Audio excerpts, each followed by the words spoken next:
What's going on, everybody? Eric Lindquist at Stochastic here on the Odd Shopper channel, coming to you with another edition of Lindy's Leans, Likes, and Locks. Hit that like button, subscribe button, notification bell. Goes a long way for me on this video. Goes a long way for you. That way you become apprised whenever great content is going live here at our little neck of the YouTube woods. How's that All-Star game for you? You like them apples? A little bit of goodwill hunting for the people. It was fantastic. We hit the under of 7.5. We got the NL across the finish line. And to top it all off, if you're in the premium Discord, which you can sign up for just by signing up at BetMGM, 2 free months, seems like a good deal. Just click on that link below. Elias Diaz goes live for a plus 1,400 homer. Wish we had bet him for MVP too. That would have been a little nuts. But talk through some of the reasons why all of that made sense. We combined Will Smith and Elias Diaz, a catcher position where you knew you're going to have a sub. And yeah, Elias Diaz came in, he DH'd and got 2 at-bats. We got 4 total at-bats for a guy who was plus 900 in Will Smith and plus 1,400. You combine those both together, it's like betting golf. It's just like the equity of your entire card. It was fantastic. Ozzy Albies put himself in a good situation. We got him playing second base there. Didn't do anything for us, but, you know, that was just your lean for it. He was also on the home run card, but you get the plus 1,400 guy across the board. It was a phenomenal smash of a day for the All-Star break. Hopefully, your All-Star break treated you as such as well, or if you checked out that Lindy's program for the game, you smashed. Okay, enough about that. It is baseball time. 15 games coming up here for Friday. I'll talk about BetMGM here a little bit later. As I said, you can get a heads up below, only if you're 21 and over. And if you have a gambling problem, please call 1-800-GAMBLER. But producer Jacob, we're in a Chip Cheerio mood over here because baseball's back. It's been, 5 days off? Feels like 50. I'm ready to rock. And then I have the weekend off. You get 8 on, and then I'll be back on Monday. Ha ha ha! Let's go. But we do have props on the board. Going to be fun stuff. I love chaos. Producer Jacob, let's get to the picks. Ready, fight. We've got the Phillies, Padres playing on the East Coast. The only game that's starting a little bit early, and I will say there's some weather to be on the lookout for this one. I think it's going to be okay at first pitch, but I always want to throw this out there because I really like this play. And I just have to be double checking it. I have not clicked the button yet. Normally, I would always make those a lean, but we have props on the board for today. Yay! Sometimes props aren't on the board when I record the night before, but considering we've had 48,000 days between Sunday and today, that's what it feels like anyway. I have all the props for you, and I want to give you a like in most of their departments. There's one lean prop, but we'll talk through other weather situation that's going on in New York for that one. But let's talk about Yu Darvish going up against Christopher Sanchez. Let's start with the Sanchez side of things, mainly because he's the guy I'm not interested in backing in this spot. He's been decent, keeps the ground ball rate up. 56.2% is really, really good through his first couple starts. No, only a 22.2% K rate. And this San Diego team, you got to expect that they're going to be making some moves at the deadline. You don't go and get Soto, Tatis on the books here for $1 bajillion, Manny Machado on the books for $1 bajillion. Have the closing staff that you do that's starting to figure it out. Again, Josh Hader's had it all year long, which is weird because when he got acquired last year, whatever. Let's continue ourselves on. The play that I'm interested in this one, Yu Darvish. I'm a little bit surprised at this K prop going up against the Philadelphia Phillies. He's got a 25.1% K rate over the course of the season, which isn't anything fantastic by his standards. But he gets a matchup that is definitely scary against Philly, but definitely has strikeouts. We're talking about one of the teams that against right-handed pitching, I expect to be striking out more than the average pair. 23.1% K rate do they have top to bottom, but that's accentuated when you have a 30% K rate leading off every single time against them, that being Kyle Schwarber. That helps your starting pitching. You can't just look at the entire sample size and say, oh, well, that's going to be what it is. Kyle Schwarber could hit a bomb. He could also strike out 3 times. That's within the range of outcomes against Yu Darvish. So, nice long break. We all kick it. First play back. I like a prop. Yu Darvish, pay attention to this weather, though. That's the only reason that I haven't clicked the button, but I totally plan to if all systems go. We go from a like prop to something that I'm going to be leaning, and I'm going to give you a play, an outright play, and a prop that's kind of correlated to it. Haven't pulled the trigger yet because I expect positive line movement, perhaps if we sit and wait for one of these things to change for us. We've got Miami, Baltimore, Sandy Alcantara. It's been a terrible season for him. Going up against Dean Kramer, it's always a bad season for Dean Kramer. Just is. He's not good. I don't like him. Baltimore is going to go get pitching at the deadline. Let's be dead serious. Sounds like St. Louis is going to have a fire sale. Jordan Montgomery, that's a pretty good guess. I'd want Lucas Giolito, just like everybody else. But Sandy Alcantara, 270 expected batting average, 19.7% K rate, career high in an ERA so far this year. Nothing's been good. And Dean Kramer on the other side, 363 xWOBA. Only thing he has good going for him, as I say it every time, Adley Rutschman. What a great catcher to have behind home plate. But these are both right-handed pitchers in a ballpark that still plays up for that lefty power. You get enough of it from both sides, I really see. I mean, obviously, Jorge Soler can go Apo Taco for you on any given day, but I expect runs here. Over 8.5 is going to be the lean. The only reason that it's not on the card is this is 15 games, and I think I like the under of Sandy Alcantara's K-props just a little bit more. I'm kind of torn. I don't want to be parlaying the two necessarily, but I want to find best available here. And so we're going to lean for it. And the only reason, again, I expect this line to change, and I expect people to start taking Sandy overs, and maybe we get better juice than we're getting here at this given time. So I'm waiting on the Sandy Alcantara prop, but for all of you people who don't have access to props, over 8.5, I'd be all right firing that up for this second, but not on my betting card as of yet. We head to Pittsburgh for a team that is starting to fall apart, starting to do what we kind of felt they were going to do from the beginning of the season. Have they outperformed against good opponents like the Dodgers from time to time? Have they had, did they have a ridiculous start to the season? Sure. But we can't possibly expect the Pittsburgh Pirates to continue this kind of forward momentum. 41-49 now, going up against a 49-41 San Francisco Giants team that I am very interested to see what we get in the second half of this team season. I feel like there's 2 or 3 seasons within the last 5 where you had no idea if the Giants were going to be buyers or sellers at the deadline. I think they should be buyers, mainly because your window with some of this starting pitching, it's collapsing. And you're probably, because of really good platoon splits, a really good batter away from finding some really big upside. Now, it'd be crazy to see a Cody Bellinger possibly get moved at the deadline on a 1-year deal from the Cubs.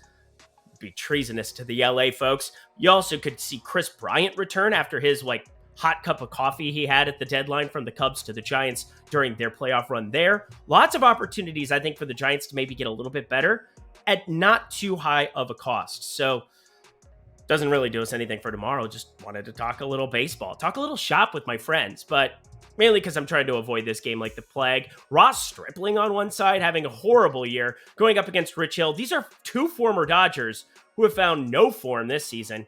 Ross Stripling, 45.5% hard hit percentage, 279 expected batting average. Going to face a lot of lefties who can do some damage. I'm looking at you, Brian Reynolds, professional hitter, Jack Sawinski, and even our guy, G-Man Choi, back off of the 60-day IL.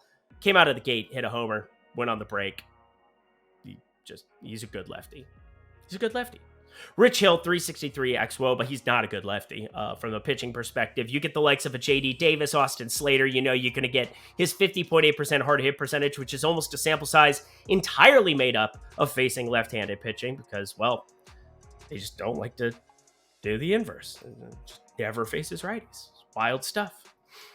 Anyway, do we really have to talk anymore about this game? I'm leaning the over of 9 because the starting pitching's so brutal. But props are so hard with the Giants. There's a reason you very rarely see them on this program, unless it's an under, in which case I can get behind it from time to time. But books really, really increase your hold trying to get to Giants props. We'll talk about that on a Lindy's Locks Insider, Lindy's Locks update. Have to get my names of my programs correct. That's on Twitter, at Eric Lindquist. Go follow me there. All right, bullshitted enough on this one. Over 9, let's move along. From an NL West team in contention to an NL West team in contention, the Arizona Diamondbacks, one of the best stories of the first half of baseball, 52-39. Corbin Carroll avoided all injuries with that shoulder that he had repaired and then, dinged up. Everybody panicking. Oh, the sky's on fire stuff. He's fine. Played in the All-Star game. Didn't do jack diddly squat really, but maybe he had a single. I think he had a single from what I remember. It was just good to see him out there. Just a rookie setting it on fire, friends. But there's no line here in this one yet, which is a little bit weird, a little bit concerning to me, mainly because we have the pitching matchup. It's been announced for 4 days, and it just matches up entirely. Sure, some teams might switch it out on us, and you got to pay attention to your sportsbook rules. Some teams will keep that, or some books will keep that play. intact for you, you have different options you can click on, like FanDuel and things. Just always be aware of the rules at your book. But I have it set up where anytime I make a bet and the starting pitcher changes, void, no bet.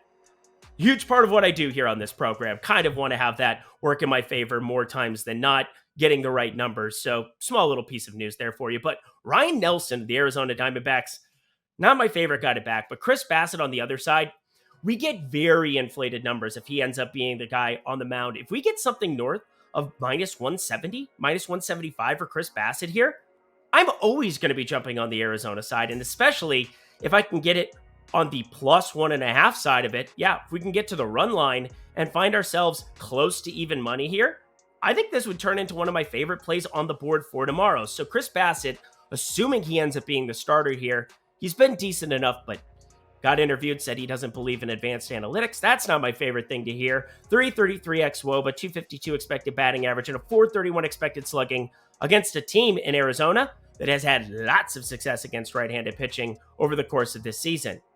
So plus 1.5, Arizona. It's a lean, but I would love to see something inside of minus 120, and it would absolutely be on the card. More weather that we have to be on the lookout for in New York. Kind of annoying coming off of a break and, seeing weather in Baltimore, seeing weather in New York. Again, I'm a meteorologist part of the time here, it seems, but you gotta be. Wish temperatures would get really, really hot somewhere. Be good, other than like Arizona, where they have a dome. Anyway, we're still going to target a home run if the weather applies here. We've got the Dodgers, we've got the Mets, and some form of Justin Verlander going on the mound. Julio Urias on the other side of this one. 32.8% hard hit percentage for the Southpaw. That's been good. But he's had just a funky year, if you ask me. It's been strange. He's found a lot of success from times, gets himself in some extra trouble where the walk rate has still been fine, but 4.76 ERA, I mean, that's just wild. He hasn't been anywhere close to that since 2017, where he was actually over that. He was also 20 years old at that time. So, wow. 4.06 expected ERA. We can expect positive regression. And hey, the Mets, M-E-T-S, Mets, they've had a tough time. We know that. Part of that is that Justin Verlander hasn't exactly been Justin Verlander over the course of this season, giving up lots of power to lefties.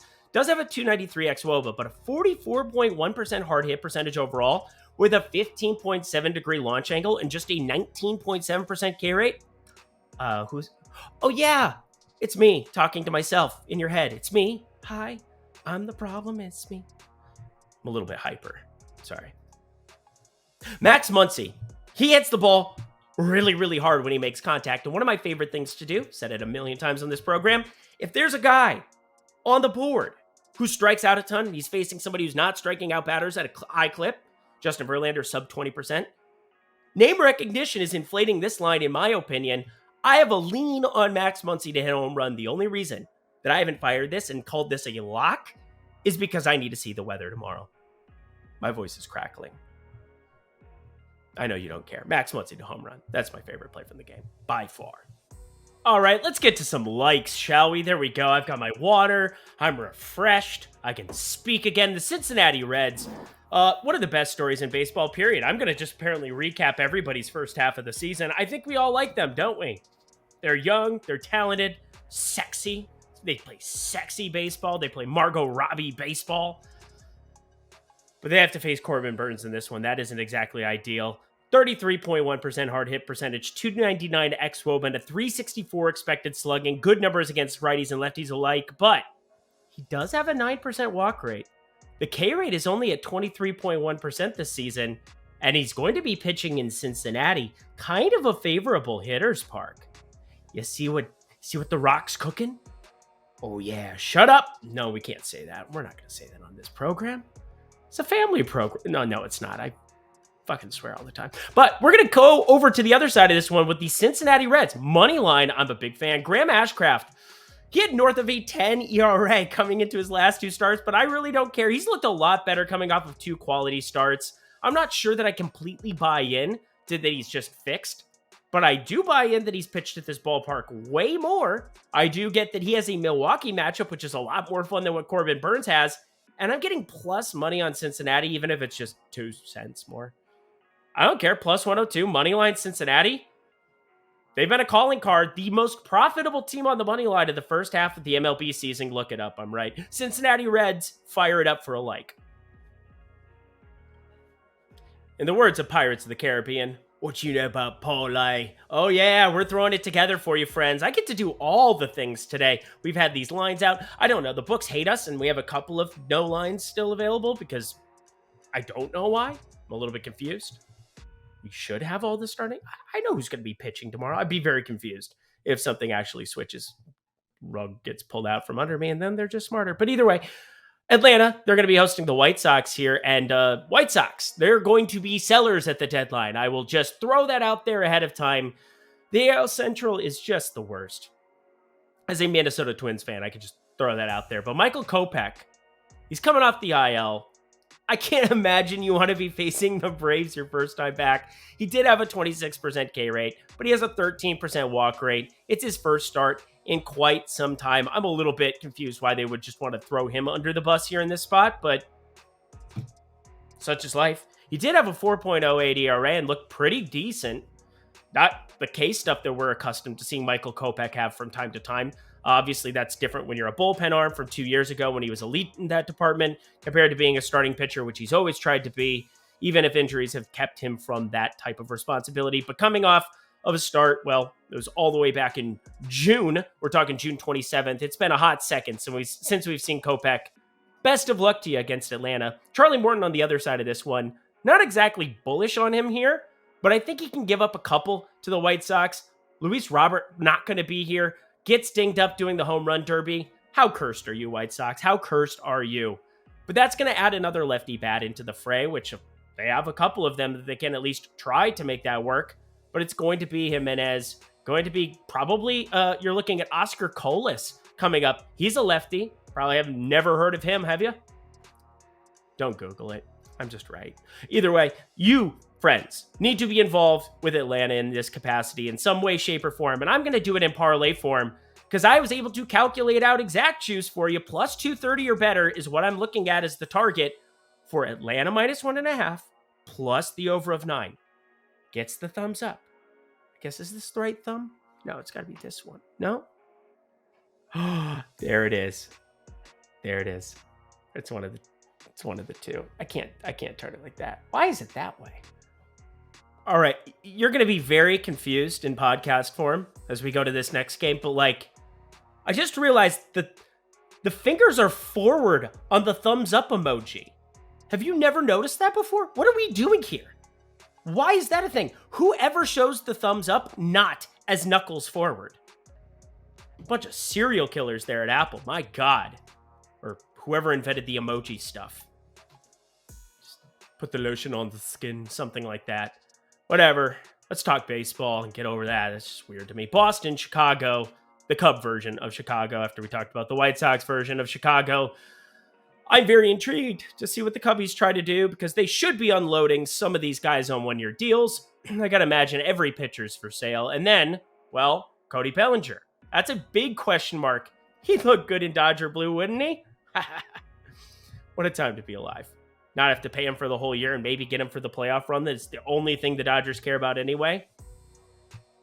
It's chestnut checkers there with the old blue, that's for sure. But the Red Sox, our guy Brian Bayo on the mound going up against Kyle Hendricks, and both of these guys been pretty good of late. I'm a little bit confused by how Kyle Hendricks is continuing to succeed because he's, I don't know, 100 years old? 101? Something around that? Has a 3.04 ERA, 1.03 whip. Not hurting himself, getting lots of ground balls. In fact, against Milwaukee, 12-1 ground ball to fly ball ratio. It's not always going to be that way. He's more towards kind of even splits in terms of what you're seeing with ground ball, fly ball, but just limiting hard contact, 32.7%. Even with a 15% K rate, which is just abysmal, if you have a sub 5% walk rate and a sub 33% hard hit percentage, you can find spots to get out major league hitters. Just going to be weak contact. That's basically it. But Brian Bayo's starting to do that too. 56% ground ball rate. That neutralizes his 42.3% hard hit percentage. And we have been big fans of backing him of late. I just wish they weren't big favorites. They're not big favorites, but minus 117. I was a little bit surprised. Was hoping we were going to get something close, minus 105, minus 110. It would be in play at those numbers, but here, it's just a lean. 9.5 is an efficient total because, well, Kyle Hendricks, do you trust it? I don't trust it. Win looks like it's going to be slightly blowing out. Tough spot. Boston money line, only play for me right now.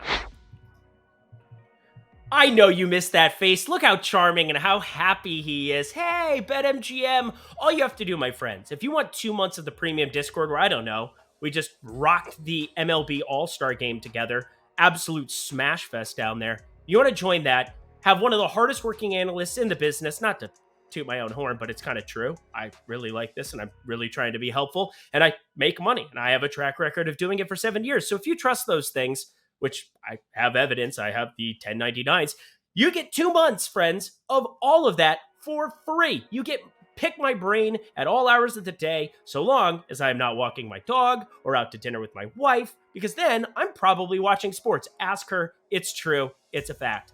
So 2 months of being able to have access to me just completely free by checking out BetMGM. But that's not all, my friends. When you sign up at the link below, you're also going to get up to $1,000 back in bonus bets if your first bet loses. So if you deposit $25, you bet $25 on your first bet, it loses, you're going to get $25 back. If it wins, you're going to get the proceeds and you can move along your merry way, withdraw your money, and take it easy, my friends. So a complete free opportunity to get a ton of great benefits with the OS Premium Discord, where it's not just myself, but Ben Raza, Eitan Shander, so many great people. But you're also going to be getting up to $1,000 in bonus bets back on that first wager. However much you feel comfortable with, you can fire up, but only if you're 21 and over. And if you have a gambling problem, please call 1-800-GAMBLER. That does it for me here with BetMGM. Let's continue on, finish out the picks. Cleveland and Texas next on tap. Cleveland, AL Central, they're the leaders by a game, even though the Twins have the better starting staff. I would think they have the better lineup, but, you know, I've had to question that multiple times watching my team play baseball this season. Jose Ramirez is pretty good. Saw a fact that today, he has not had a called third strike against him in 138 consecutive games. Do you know how stupid that is? I mean, obviously he's probably swinging at some pitches that might be outside of the zone to protect it, but like, the guy doesn't strike out a lot is what I'm getting at. It's marvelous seeing stuff like that. I always love those numbers. I don't know what to do with them. But Aaron Savale on the mound here with Cleveland, I know what to do with these numbers. And John Gray on the other side. Savale has been out-kicking his coverage, basically like Pete Davidson dating anybody. We've got 34.7% hard hit percentage, 367 expected slugging, but just a 20.7% K percentage at a 248 expected batting average. You should not be dating Kim Kardashian with that. Also, Tom Brady, what are we doing here, buddy? Anyway, John Gray on the other side, 35.4% hard hit percentage, but a little bit wonky in terms of the hard hit. 257 expected batting average, 321 xWOBA, 400 expected slugging. I want a little bit more out of John Gray, but this is day and night in terms of lineups. This is also day and night in terms of bullpens. One of these has Aroldis Chapman, the other doesn't. Even though I don't want to besmirch Cleveland's bullpen because they're still pretty good. It's just, I like Texas's a little bit better, top to bottom. Guys, minus 150. Come on. We're absolutely betting Texas money line. Put this in your parlays. Me, 1.5 to 1. Pretty easy lay for me. Bet 150 to win 100. I'm here for it. That's my half unit play for you. Texas money line. Let's party. One of the benefits of having the props early and getting you a first glance at it is my one lock is going to be from this one, and it's prop related. Yes, I know that's going to make some of you upset. I know some of you, oh, don't cover the props. I don't have access. Well, I'm trying to give everybody an assortment of everything that they can take and utilize because I don't have a play from this one. I'm not laying 300 to win 100 on the Tampa Bay money line, even though if I had to, I probably would. We're talking Tyler Glass now, one of my favorite pitchers in baseball, going up against this Marsh character that is not very good, so much so that Alec Marsh, I completely forgot his first name for a second. 24.3 degree average launch angle, 41.7% hard hit percentage, goes from a bullpen to a long reliever to a starter. That 23.8% K rate is going to come down. 16.7% walk rate, probably going to maintain. It's really bad stuff. Tampa Bay, best offense in baseball in the first half of the season. I think you already knew that. 122 WRC plus overall. Against lefties, just absolutely murdering. But Tyler Glasnow, my friends, 50.5% hard hit percentage is a little bit horrendous. Like, I'm not going to try to even like pretend that it's not. But Kansas City is dead last in baseball with a 77 WRC plus. I think if he's going to avoid hard contact and pitch deep into a game, this is your time. This is your dance. Live every moment. Leave nothing to chance. Tyler Glasnow, my friends, is going to mow these effing Royals down. We are looking at 12, 11, and 8 Ks in his last 3 outings. This is a Kansas City lineup with no resistance. They have a 24.8% K rate against all right-handed pitching, 4th worst in baseball. What are we doing here with just 7.5? Minus 120 on DraftKings Sportsbook. Tyler Glasnow is my favorite play on the board, period. Lock over 7.5. He is going to pitch deeper into games. He has only gotten better in seeing 102 pitch upside against Seattle. This is a broken line. This is going to close way higher than this. And if it doesn't, it just might be the prop I'm the most invested to in any prop all season long. That's wild to think about. Tyler Glasnow. Oh, get down and get your eagle on, girl. The Washington Nationals, the St. Louis Cardinals. Why do we have no line here? Why? Mackenzie Gore's pitching. Miles Mikolas is pitching. We've known that for 3 days. Unless Miles Mikolas is magically going to get moved tomorrow, which sounds like it's definitely in play, I would try to move that contract. Nobody's going to want him. They're going to want Flaherty. They're going to want Jordan Montgomery. They're not going to want Miles Mikolas. I do not want Miles Mikolas. I'm talking about my Twins. We need bullpen. We need hitters. We are fine in the starting pitching department. But I guess this is a segment about these two teams. St. Louis, probably the most disappointing team in all of baseball in the first half of the season. Padres were close, just relative to expectations. But, I mean, St. Louis is just flat out bad. They're bad. Mackenzie Gore's good. I like the arm. He's going to be the guy on the bump here, even though it's not officially announced, I guess. 47.1% hard hit percentage isn't ideal. You do have some lefty killers in this lineup. Paul Goldschmidt, Jordan Walker, Wilson Contreras, Nolan Arenado character, who's now up to a 42.4% hard hit percentage. Only a matter of time before he was going to start taking off. I think St. Louis moves starting pitching. Do they keep this team intact? I'd keep this lineup intact for next year. They're really, really good if you can get guys not Miles Mikolas behind there. Mainly why? Mikolas, 292 expected batting average, 16.1% K rate, limits the walks, can do things from time to time, but most of the time, I mean, this is one of the worst contracts in baseball. Just is. Not relative to his expected. It's horrible. This is not Anthony Rendon bad, but it's bad. Guys, I don't have anything from this one. There's no lines. I don't know why they hate me, but Washington, I'm going to be leaning the money line with them, even though do I really want to be attacking all of these great righties in the Cardinals lineup? Yeah, they still have great righties in this Cardinals lineup with Mackenzie Gore. Not positive I do, but he at least has the strikeout stuff to maybe avoid it. Might be some value there. We shall see tomorrow. A pair of southpaws on the mound in Coors Field tomorrow. The Pinstripes Yankees heading in to Colorado. Austin Gomber on the mound on that side, or on the other side, on the Colorado side. Carlos Rodon. Had to do a deep dive on Carlos Rodon. So first of all, I think people remember him from the San Francisco days. He's pretty good. Carlos Rodon. The White Sox days, very, very, very good. Comes off of injury and, well, first game back, velocity looked pretty good. Fly balls were a little bit up. It's worrisome when you start talking about Coors Field, though.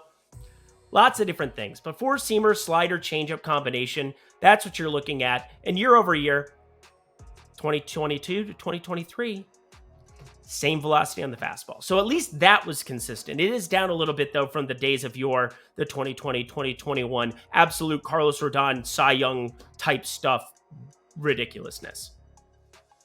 But he just got back off the IL, and two bats changed the complexion of this Colorado Rockies lineup that they just got in. CJ Cron and Chris Bryant. Do I think either of them are on this team after the deadline? Probably not. I could see them in Dodger Blue. CJ Cron would be ridiculous for my Twins. Get him back there. Maybe we can fix him, and maybe we have a first baseman for the first time, like all year. Jose Miranda didn't work out. Alex Kirilloff. This is just me talking about the Twins and what they needed to do. I'm kind of a fan. Slightly care. Haven't missed a Twins playoff game in like 2 decades. That they played at Target Field. I have not gone to the road games. I'm not a billionaire, sorry. Working on it.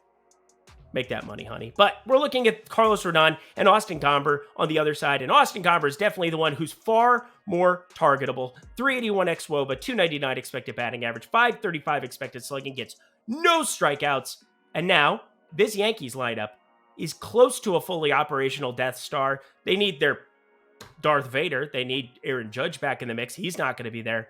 But Giancarlo Stanton, Josh Donaldson, DJ LeMahieu, Anthony Volpe, Gleyber Torres, and Harrison Bader back.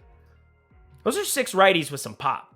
Well, they've at least had pop this season. And then there's these random dudes that I don't know how they're still finding ways to be successful. But you have Higashioka, who can be a decent catcher. Jose Trevino, decent catcher. 7 righties against Austin Gomber, who's giving up a lot of power to righties. This was borderline lock. Over 11.5. It's going to get to 12.5 really, really, really quickly, friends. So there you go.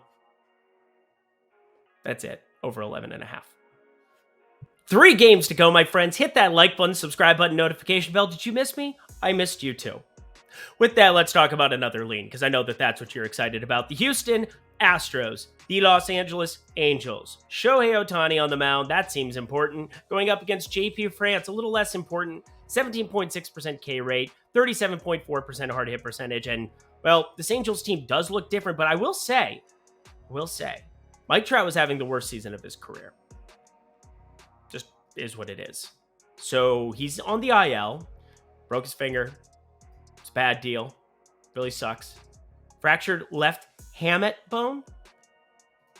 Seems bad. He's going to be out for a month plus.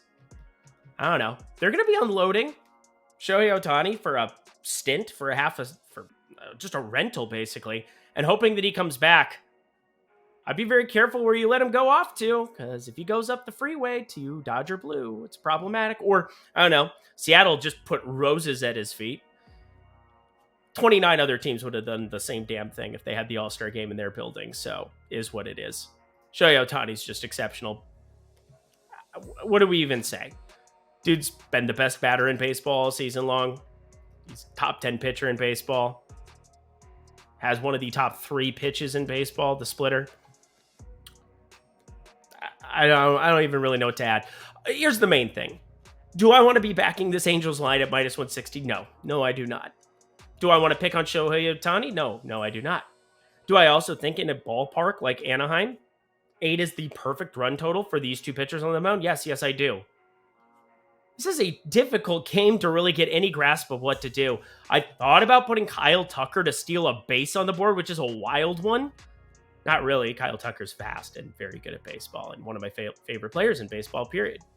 There's a lot of stolen base props that I feel like I want to start integrating into the process, but 15 of those on the season hasn't been a big part of my portfolio this season, mainly because the numbers have lost a lot of the value as people just snag every base. Asturia Ruiz, Ronald Acuna, just breaking baseball. Even if guys like Trey Turner, I would expect them to be doing more than they've done. But anyway, that's a different conversation for a different segment. This one, Angels money line if I had to do something. But I don't want to do anything here. These numbers would have to shift radically in some direction. Doubt the public really moves it. Think these are pretty ingrained. Just stay away from this game, please. And our last, why is there not a line game? Why is there not a line game? My Twins, the ones I've been talking about a little bit throughout this segment, bullpen. Let's get a big hitter. Let's go. Maybe somebody who can hit for average. I don't know. Luis Arraez would look pretty good in a Twins uniform right about now. It's not really the most important part of baseball, but you know what I mean. It's just ridiculous. But Kenta Maeda expected to be the guy on the mound here for the Twins. Paul Blackburn on the mound here for the Oakland Athletics. I don't really know what to add here. Kenta Maeda is very good. Paul Blackburn's not very good. Even though I do think he's probably him. JP Sears, probably your top 2 arms from that starting rotation on the Oakland side. Two guys I'm a little bit scared to pick on. I'm very curious where the line ends up dropping. Try to find some alternate books, if you will. See if I could find some line that somebody hung up. Nothing available here on this one. I'd be flying completely blind.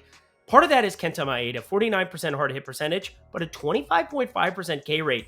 Has some really good results in his last couple since he got back off the IL, and some really poor results. So we're running into a couple of things. The Atlanta one, only two earned runs to Atlanta. I think that's pretty good.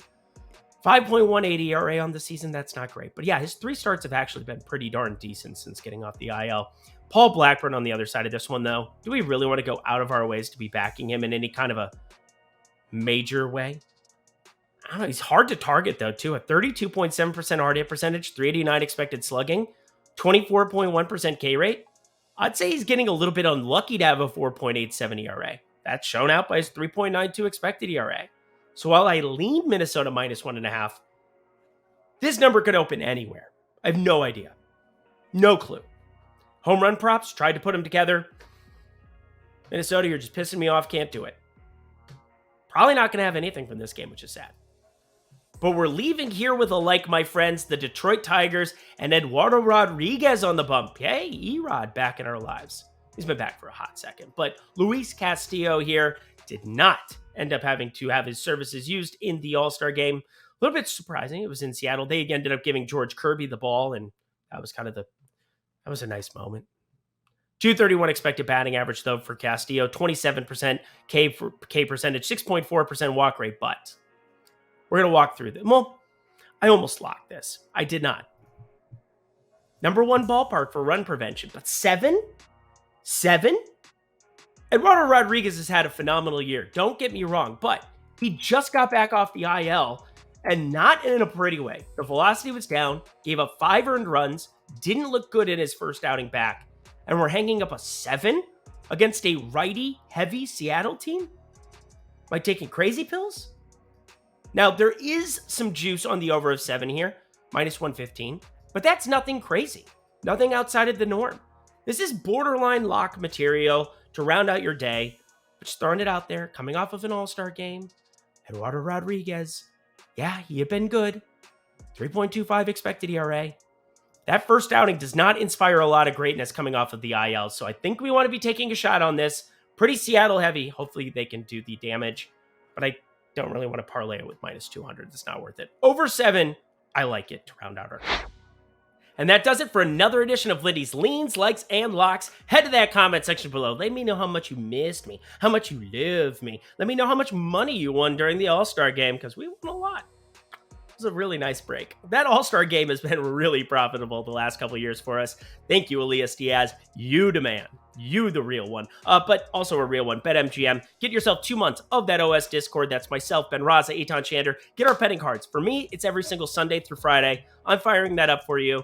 If you love it, if you want to be getting that information day of, more up to lock, and obviously throughout the day updating my card, you can get those 2 free months just by signing up at BetMGM and trying their product as well. Is that first bet offer up to $1,000. You win your bet, keep the money. Keep the monies. It's good stuff. All right, I guess I have the weekend off. This is wild. Well, one day. Well, I had the All-Star Game show, of course, but you got Eitan on the weekend. I'll be back for Monday's show, of course. But until next time, friends, I'm Eric Lindquist. Best of luck in the MLB streets on Friday.